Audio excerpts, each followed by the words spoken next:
Hello, hello, Sagittarius Collective, Sun, Moon, and Rising. Ako po si James. Kamusta po kayong lahat? And welcome po sa James Tarot PH. Diretso na po tayo sa inyong special reading for today para sa inyong pera and career.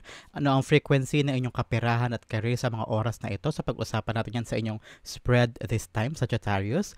Tulad po na kagawian ay kunin nyo lang po yung maka-resonate kayo and leave the rest.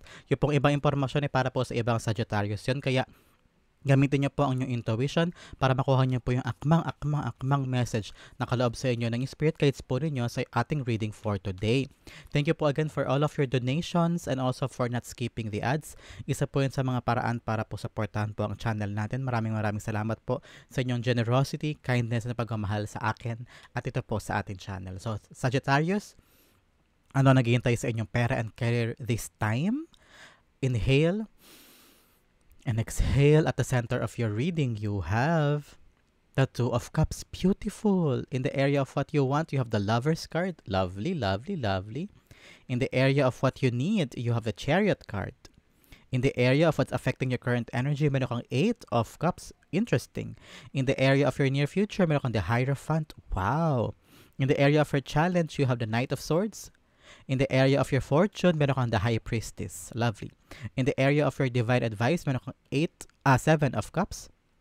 In the area of your outcome, this time, you have the Six of Cups. Beautiful, beautiful, beautiful. At the bottom of your deck, Sagittarius, meron kang Two of Swords. Ano yung mga bagay this time, Sagittarius, na kailangan pag-isipan? Make a decision. I'm hearing nahihirapan ka mamili between what you love, your choice, or the better option. Probably passion project versus something na mas malaki ang sweldo. Ngayon parang nasa crossroads ka of what's the best option for you. Baka kasi yung isa, love na love mong industriya, love na love mong trabaho, and then yung kumakatok sa pinto mo na mas magandang trabaho na hindi mo naman ganun kagusto, pero ang ganda ng sweldo, ang ganda ng benefits, pero malayo, pero parang hindi swak sa'yo o sa family mo o sa lifestyle mo, pero ang lakas ng tawag nung trabaho na ito over this something na matagal mo nang gustong gawin, pero well, parang hirap na hirap kang bitawan pero parang tinatawag ka ng damdamin mo na kailangan mong bitawan. Your spirit guides are telling you now is the right time for you to make a decision kasi baka mamaya yung opportunity ay mawala sa'yo o kaya yung frequency of a potential new beginning ay mawala. So, your spirit guides are telling you, sit down, talk to your family, use all of your backgrounds and experiences bilang anchor para panghawakan mo na, okay, ito yung mga pinagdaanan ko, ito yung mga nangyari, what now? Ano yung magiging decision mo ngayon? So, parang tinatawag ka ng spirit guides mo to be wise, to be matalino, in a sense na parang gamitin mo daw yung mga nakaraan mo para mabigyan ka ng additional information, an additional way of para mabalanse mo. Ito ba o ito? Kasi ito pinagdaanan ko in the past eh. Kung ito pinagdaanan ko in the past, okay pa ba ako dito? O kung para hindi mangyari yung the past, dito na ba ako? So, your option is yours. The freedom to choose is yours. Kung ano man ang piliin mo, Sagittarius, make sure that it comes from your heart and it comes from love. Because kapag yun ang pundasyon ng choices, mag-last sa'yo ang mga bagay na gusto mo. Okay? Started tayo sa yung reading. You have the Two of Cups and the center. Now, you are trying to find passion. Trying to find things na alam mong para sa'yo. Your higher self are giving you downloads, giving you signals, giving you synchronicities and signs na parang, huy, sarili ko sa baba, sa lupa, ito ang dapat mong gawin. Ikaw naman, I'm hearing, just have to listen to your heart. Listen to yourself. Parang kailangan magmuni-muni. Try to meditate. Minsan punta ka sa park, tahimik lang, mapuno lang, mahangin lang. Upo ka lang doon and pag-isipan mo lang yung problema mo. Pag-isipan mo lang yung dapat mong gawin, yung choices mo. I'm telling you, lilinaw ang isip mo because tahimik. Yung talagang tahimik na lugar, gagaan ang pakiramdam mo. Saka lilinaw ang isip mo and you will have some good sound and clear vision of what you want in life. Gawin mo rin yung paghahanap at pagkausap sa iba't ibang tao, family, friends, experts, yung mga taong tinitingalaan mo na alam mo makakatulong sa'yo, bibigay sa'yo ng right decision or right advices, gawin mo yun para mas matimbang mo yung mga gusto mo. For others, I'm seeing here merong negotiation, contract, because Two of Cups all about contracts, negotiation, agreements, ganyan, businessman, and then business and client, ganyan kung ikaw ay nagbebenta ng lupa, bahay, ganyan. So, this is the right time for you to give a very masigasig na approach para makuha mo yung matamis na oo ng kliyenteng yan o makabenta ka na. But for some, I'm hearing here, wow, this is a download na narinig ko. Merong ibibigay sa'yo ng contract this time. A beautiful, beautiful job. A contract na talagang, uy, tempting ito, ang ganda-ganda. And you are torn into direction. Mananatili pa ba ako dito o tatanggapin ko tong kontrata na ito? You are now given a brand new start, a new opportunity. And nasa iyo yan, Sagittarius, kung pipiliin mo yung dati o tatanggapin mo ba. I'm seeing talaga na parang natakot ka tanggapin ito because this is something so big, something risky, something na talagang mapapalayo ka sa family mo o something, a better job, a bigger job na hindi ka pa ganoon kagamay at natatakot ka na parang deserve ko ba to? Parang may imposter syndrome ka. Parang iniisip mo pa kung akin ba talaga to? Kaya ko ba to? Parang na-overwhelm ka with a good news. And then you're thinking, tatanggapin ko ba o hindi? So you're now on that process of accepting or not. So I can't really tell you kung tanggapin mo o hindi. Kasi ang lakas ng energy dito na binibigay sa'yo ng spirit guides mo na, uy, you have the freedom. Ikaw ang makakasagot niyan, Sagittarius. I cannot give you the definitive answer because yun yung nararamdaman ko eh. Si Sagittarius dapat ang magde-decide at hindi tayo. Nandito lang tayo para ilatag kay Sagittarius yung meaning and timeline and the options and the spiritual knowledge and downloads, pero ikaw talaga ang magde-decide. That's what I'm really, really hearing. The Two of Cups being clarified by the Page of Wands. Yes, now is the right time for you to be open for new things. Wow, that is like, kakasabi ko lang kanina. Pero nakikita ko dito na parang yumakap ka daw ng mga bago. Find new ways. I'm seeing kasi si Page of Cups, nag-aaral siya eh. Curious siya eh. And very accepting siya eh. Very pag ito yung receptive, para siyang sponge na pag ginam sa tubig, sisipsipin niya lahat ng tubig. Ganun siya eh. Hindi siya namimili ng mga bagay-bagay eh. Hindi siya ilang sa mga bagay-bagay. Ngayon, bukas palad siya sa mga bago sa buhay niya. At hindi siya takot sumubok. Ano siya, because Page of Wands all about you. No inhibitions, no fears, all excitement, all ready, susugod kahit hindi handa. Pero siya yung uri ng tao na sa sobrang excited niya, sobrang sigasig niya, sapat na yun. So ikaw, Sagittarius, what do you want? Accepting new things or staying in your lane, staying in your comfort zone, or accepting this new contract that will give you excitement and brand new start in life? Nasa sa'yo ang sagot, Sagittarius. In the area of what you want, you have the Lover's card. I'm seeing here may mga bagay ka na parang gustong gawin pero the people that you love or around you are not giving you the support or the enough love that you need para magkaroon ka ng lakas ng loob. Kaya siguro nahihirapan ka mag-decide.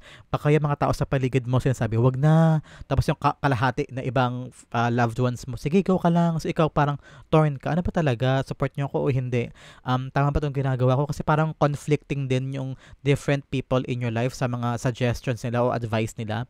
Kaya ikaw naguguluhan ka. Kitang-kita ko dito with the Lover's card. Naguguluhan ka sa mga bagay na pipiliin mo. You can't seem to find the right solution. Talagang confused ka. You can't also seem to find the right person to talk to. Na parang, uy, sa tingin mo kaya tama to. Tapos pag sinabi nilang, oo, sige, gawin mo. Tapos bigla sila magbibigay sa'yo ng another information. Parang, ayoko niyan, baka hindi. Tapos maghahanap ka na naman another question. And then, kakatanong mo imbis na mabalanse. Parang lalo lang gumulo. Sagittarius? So this time around, I'm seeing, ano ba talaga ang gusto mo? Because Lovers is all about your choices. Choices na nanggagaling sa iyong sariling pinipili. Pinipili mo dahil love mo ito. Kaya siya the Lovers. Lovers are all the people, things, places, and career na choose natin. So ikaw, ano ba yung choice mo na nanggagaling sa puso mo? Ano yung maaluwan sa puso mo? Pakinggan ng intuition. Sabi nila, well, ito naman talaga. Kapag galing sa intuition ang choices, ang decision, magaan. Magaan na pakiramdam, magaan sa isip, magaan sa puso, hindi struggling. Hindi parang nahihirapan kang sabihin, hindi ka nahihirapan pag-decidean kapag intuition ang pinagmulan ng desisyon. So this time around, hanapin mo yun. Hanapin mo yung kapanatagan ng loob na, okay, ito yung desisyon ko because ito yung panatag sa puso ko. Ito yung parang talagang tawag ang damdamin ko na gawin ko. So find that face in your life, okay? The Lover's card is being clarified by the Queen of Pentacles. Yes, ngayon naghahanap ka talaga ng mga bagay na talaga magbibigay sa'yo ng kasagutan kung ito bang pipiliin ko ay good decision. Ito bang choice ko ay something that will give me the resources and the abundance na matagal kong hinahangad for me and my family. Ang hangad mo lang naman talaga ay makapag-provide. Ang hangad mo lang naman talaga ay mabigay yung mga pangangailangan at makaipon ka o makabili ka ng certain property, certain resources. Yun lang naman ang goal, di ba? Yun lang naman ang ultimate goal kung hihimayin mo yung pinagkakaabalahan mo this time. So, mag-uugat to talaga yun sa choices. I'm seeing here, guided ka naman Archangel Raphael. Kaya lang this time around, sa'yo manggagaling talaga yung kalinawan. And kailangan mawala ang clouds na ito. And in order for you to do that, meditate talaga. Find time alone para mahanap mo yung tamang sagot at tamang bulong sa'yo ng iyong intuition. Maging clear ang mind. Find your time alone para maisip mo yung tamang sagot for you. In the area of what you need, you have the Chariot card. You need to I'm sorry ha. Di ba sabi ko sa inyo kanina, na kay Sagittarius yung kasagutan at hindi ko kayo bibigyan ng option o final answer because you have the freedom to choose. Pero sinasabi ng spirit guides mo, the Chariot, you need to go. Kasi Chariot card is like living, iniiwan niya yung syudad sa likod niya. Yung mga nakasanayan niya sa past, iniwan niya yun at handa siyang sumugal at pumunta sa mga lugar na hindi pa niya napupuntahan. Ready siya with the armor here, buong puso niyang susugod, lalaban siya, handa siyang sumugod sa laban. Kahit hindi siya sure, pero susugod siya. Dahil nakikita niya sa ibabaw niya, protektado at supportado siya ng spirit guides, ng angel guides, ng universe, and the constellations above. Nasa sa iyo ang power to choose saan direction pupunta. Pero definitely, meron kang iiwanan. So, ano yung iiwanan mo behind in the choice of your future? This time around, sinasabihan ka ng spirit guides mo to be brave, to be tough, to be strong, to be ready. There's no definitive time to be ready. Readiness will come kapag humakbang ka na. So, wag mo daw hintayin na maging ready ka. Kailangan ngayon palang gawin mo na yung pagkaplano at gawin mo na yung desisyon. Are you gonna stay or gonna leave? Pero malakas ang bulong ng spirit guides na, you know what? Probably this time for you to go. Time for you to chase new things. Chase your passion. Chase your life for something new. Kung ano yung something new na yan, ikaw pa rin na magde-decide, Sagittarius. Okay? The Chariot cards being clarified by, dito tayo bumunot. The Queen of Swords, yes. Leaving something behind. You are now future oriented. Yung mga bagay o tao, sitwasyon sa past, kailangan mo nang bitawan yun na hindi nakakatulong sa'yo. In the pursuit of your future, parang ngayon marirealize mo na may mga tao pala sa buhay ko na kailangan hindi ko na kasama. O may mga sitwasyon na parang kailangan ko bitawan. Mga pag-asa na kailangan kong putulin. Mga goals and dreams na kailangan kong nang kalimutan because I'm now on this era of my life na susugod ako sa future ko, and now is the right time for you to really be decisive, panindigan. Also speak up kung ano yung gusto mo, kung ano ayaw mo. Yan daw ang kailangan mong i-manifest this time. Huwag ka daw laging parang, I'm hearing kasi parang nakikipag-compromise ka sa ibang tao. Parang kailangan iisipin mo yung kaligayahan nila o kailangan matawa sila. Kaya ikaw, hindi mo nagagawin yung gusto mo because iniisip mo dapat masaya sila. Kapag masaya si nanay, okay na ako, sige, yun ang gagawin ko din. Pero sinasabi ni Queen of Swords, kailangan daw bukal sa loob eh. Kung ano yung gusto mo, yun ang gawin mo. Hindi pwedeng dahil sinasabi ng iba, o dahil utos ng iba, o dahil kapag masaya yung iba, okay ka na lang, okay na, settle na ako dyan, okay na. Hindi eh. Sinasabi ni Spirit Guides mo, you need to fight for the goals that you want to go, for the things na gusto mo makamit sa buhay mo, at panindigan mo yun at alamin mo sa sarili mo kung ano ba talagang gusto mo, at huwag ka lagi mag-settle for less just because somebody else gave you the direction or gave you the advice na parang ito gawin mo, hindi gagawin mo na lang. Kailangan dito ng control and autonomy sa iyong life. I'm hearing follow your heart and follow what you truly want at dadaling ka nun sa tamang direksyon moving forward. Be at peace, Sagittarius, na protected ka ng iyong spirit guides, protected ka ni God, ng iyong angel guides, at ready ka talaga dito. Ready ka na, handa ka na. So good ka na lang ang kailangan mo, okay? Parang ready ka na daw to make a decision eh. That's what I'm hearing.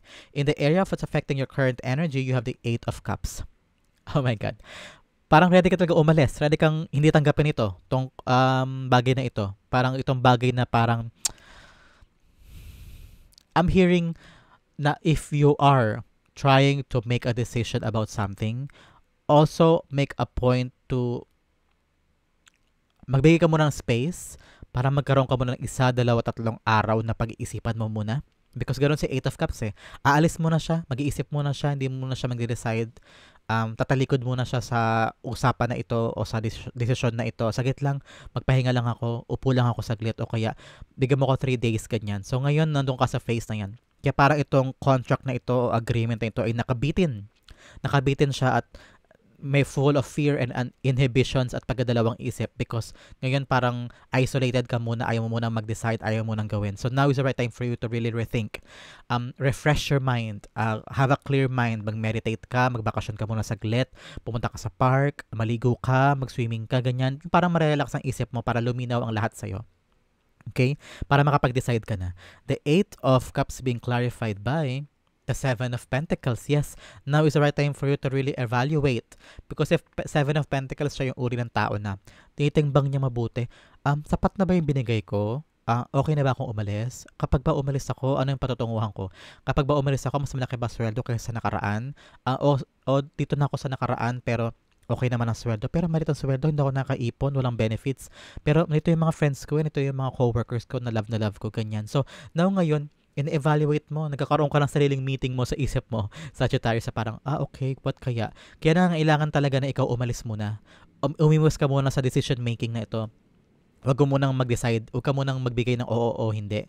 Parang ngayon, mag-take time ka muna on your own and really evaluate everything, lahat ng aspeto, friends o co-workers, sweldo, benefits, layo, yung commute, yung for the next 2 years, for the next 5 years, yun yung mga isipin mo lahat. Pag-isipan mo mabuti bago ka mag-decide, okay? In the area of your near future, ito naman maganda. Nakikita ko dito meron kang blessing from God. Blessing and basbas. I don't know kung ano yung gagawin mo. Probably getting married or finding a new house.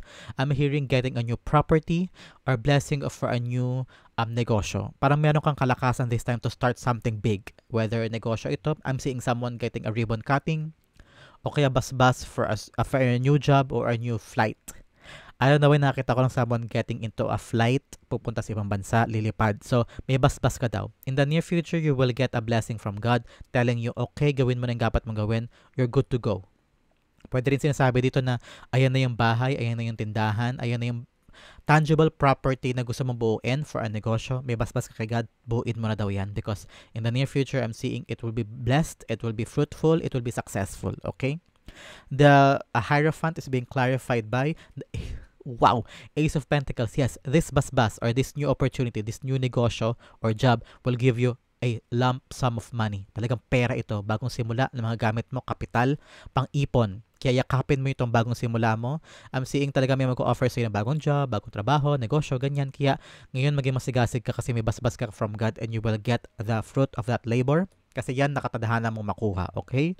Maghanap tayo ng additional money card messages para sa yung near future, Sagittarius, para mas malinaw ang mga bagay at magbigay tayo ng dagdag kaalaman at divine message for your future. You have transformation. Change is the natural order of things. Don't be afraid of the unknown, especially here. Talaga ito, with the Page of Wands, huwag ka daw matakot na harapin ang bago. So, if you're really gonna choose something, talagang ang lakas, sunod-sunod din yung mga pahaging na mga sinasabi dito na yung spirit guides na probably, parang bibigyan ka ng kalakasan ni God na to start something new, to start something else. With this transformation, parang ito ay natural order, parang ito ay dapat talagang mangyari. Change is the natural order of things. Don't be afraid of the unknown. Especially kung mamimili ka to do different things. Another message we have, ano pa tayo? Expression. Open up your heart and connect with others. Express your creative self. So this time around, sinasabi sa spirit guides mo na magkaroon ka daw ng kalayaan to really tell people, especially here with the Queen of Swords. Like sabi ko kanina, naging maboka ka, say what you mean what you say. Kung gusto mo, kung ayaw mo. So ngayon, kailangan mo i-express yung mga bagay na gusto mong sabihin. Nanggagaling sa puso, especially here with the love, nanggagaling sa puso and connect with other people. Connection will help you find new ways. It's also parang ano din yan parang you're building relationships with other people, especially sa business side, career side, pera side, okay? Ang yung challenge this week, Sagittarius, you have the Knight of Swords. Huwag padalos-dalos ng isip. Huwag bigla-bigla ang desisyon. Maupo ka muna pag-isipan. Kaya sabi ko kanina, mag-parke ka, mag-swimming ka, mag-meditate ka para mahanap mo yung tamang sagot. Huwag kang mag-rush in any decision, okay? The Knight of Swords being clarified by the Eight of Swords, yes. Siguro sobrang pagod, sobrang hirap, sobrang parang kating-kati ka na makawala sa problema na ito, kaya bigla-bigla kang magkakaroon ng decision. No, stop that. Huwag mong gawin yon. There are other ways. Ngayon parang feeling mo stuck ka, no? Hindi mo alam kung paano, saan pupunta, ano gagawin ko, hindi ko alam kung anong solusyon, hindi ko alam kung anong sasagot ko. Ngayon, hinay-hinay ka muna, meditate ka muna, lumayo ka muna para malinis ang isip at makapag-decide ka. Don't make rush decisions, okay? In the area of your fortune, you have the High Priestess. Magkakaroon ka ng kalinawan in the near future, especially in the fortune area. Malalaman mo yung sagot. God will give you the signs, synchronicities, extra knowledge para maalam mo kung ano yung magiging tamang desisyon. Darating to sa'yo eh. Kaya kailangan, sabi ko sa'yo, kailangan solo ka muna. Mag-isa ka. Talagang damdamin mo yung paligid para mahanap mo yung intuition na pagkakaloob sa'yo ng yung High Priestess. And it will come to you at this time kasi ang lakas ng power niya in the fortune area. Okay? The High Priestess being clarified by the Two of Cups. Wow! Two of Cups dumating in your core and in your fortune. Sinasabi dito na someone will come to you. A clear communication, parang ugnayan, usapan, agreement that will give you the aha moment na parang may magbibigay sa'yo, kakausap sa'yo na, uy, Sagittarius, ganito yung pala yung problema mo, no? Anong gagawin natin? Why not try this? Kung hindi yan ito, magkakaroon ka ng communication and conversation with someone. Pwedeng mama mo to, o tatay mo, or your boss, or someone special in your life. And that conversation will give you the kalinawan. And parang, okay, now I know kung ano gagawin ko. So, congratulations, darating sa iyo this time. Ganyan natin ng additional money oracle card bilang confirmation ang iyong fortune area. You have surprise!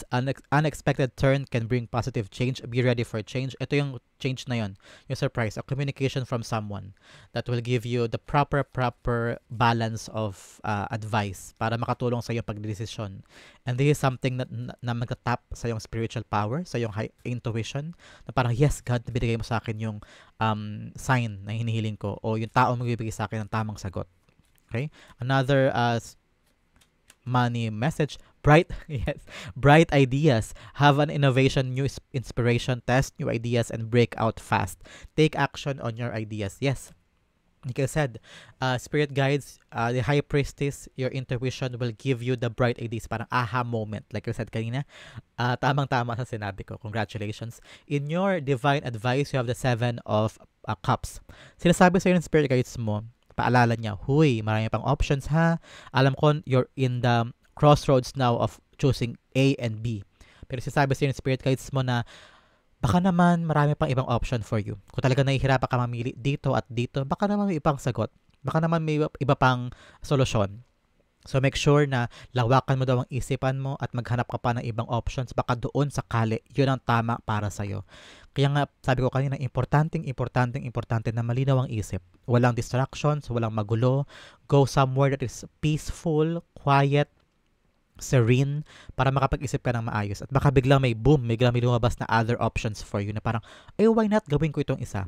And those bright ideas will come to you in an instant. At yun ang hatid sa iyo ni God. Okay? Ang yung advice, bigyan natin ng additional life messages.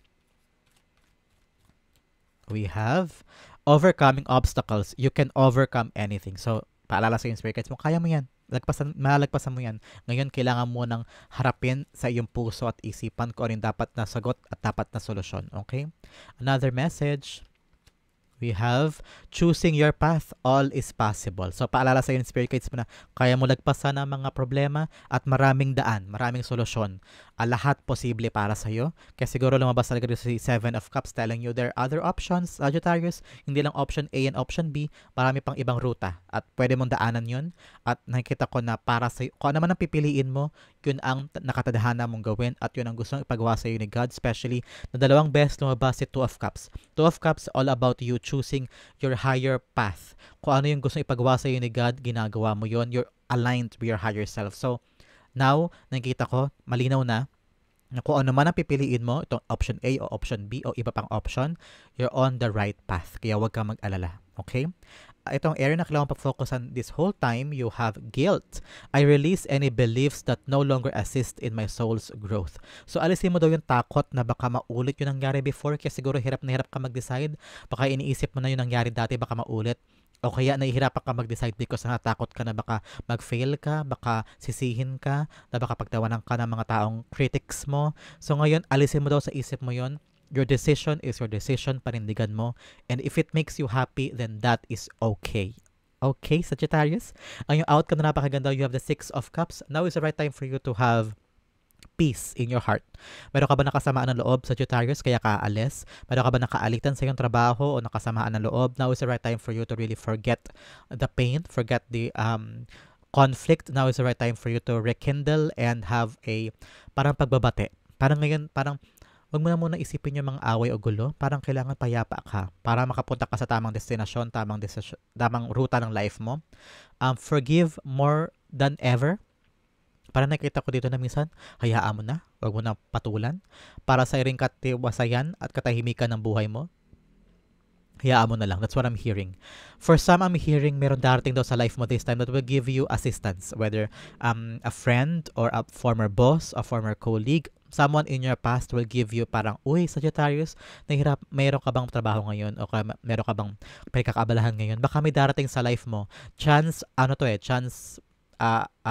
na pagkikita to. Bigla-bigla kayo makikita ng someone from your past. And then magkakausap kayo about career, about pera, about negosyo, trabaho. And then doon ka makakahanap ng magandang sagot. Someone will give you an advice o kaya an assistance o kaya recommendation na parang, talaga, Sagittarius, ito ginagawa mo, ay punta ka rin sa ganito, may kaibigan akong dating nagaganon siya, baka pwede kanya matulungan kanyan. So, if you find someone, a person from your past, maaaring doon manggaling ang additional option, advice, or an opportunity of a new job, a new business plan, or business partner. So, make sure na open ka in meeting a lot of people, especially from your past. Attend ka ng mga reunion, especially at this time. Baka makahanap ka doon ng mga tamang opportunities sa iyong trabaho. But for some, I'm seeing here na for other Sagittarius, kalimutan na daw ang past. Huwag na daw mag-dwell sa past mistakes, past pain, kasi hindi yun makakatulong sa'yo. Always move forward, okay? The Six of Cups being clarified by the Queen of Cups, yes. Yung puso, I'm hearing na this time around, magkaroon ka daw ng this really a good download. Parang huwag mo daw i-baby ang sarili mo. Does that make sense, Sagittarius? Parang wag mo daw pangilagan ang sarili. Wag mo siya i-guard ang sarili mo to make mistakes. Wag mo daw i-guard ang sarili mo sa mga desisyon sa sobrang takot. Parang ngayon, pagkatiwalaan mo kung ano yung mga dinanas mo na in the past, enough na yun na experience for you na panghawakan ang sarili mong damdamin this time at alagaan ang sarili mo, that your next decision is coming from a good place, coming from your heart, coming from a good, sound decision. Na wag mo daw laging isipin na yung nangyari sa past ay mangyayari ngayon. Porque nag-fail ka noon ay mag-fail ka ulit ngayon. Use those experiences para maging matatag ka ngayon. Para alam mo nang makita agad yung red flag, green flag, bad situation, bad people. Ngayon madali mo sila ma-identify kasi ginagamit mo yung pinagdaanan mo in the past para mag-guard mo ang sarili mo. Pero that doesn't mean na kailangan mong i-guard sobra ang sarili mo kaya hindi ka na nakakapag-enjoy sa life, hindi ka na nakakapag-growth, wala nang growth. So, ngayon, dapat buksan ang sarili, be open so that you can have the growth that you need at ma-acquire mo yung mga tawag ng puso mo at makawala ka na sa kadena ng past. Okay, Sagittarius, wow, that is your pera and career reading as of this moment. Next time, kakaroon ulit tayo. So, abang-abang po kayo dyan. So, saan po kayo nakarelate, saan po kayo nakaresonate, comment down below and I'll be reading your messages. Thank you again for watching. This has been James for James Tarot PH. God bless everybody.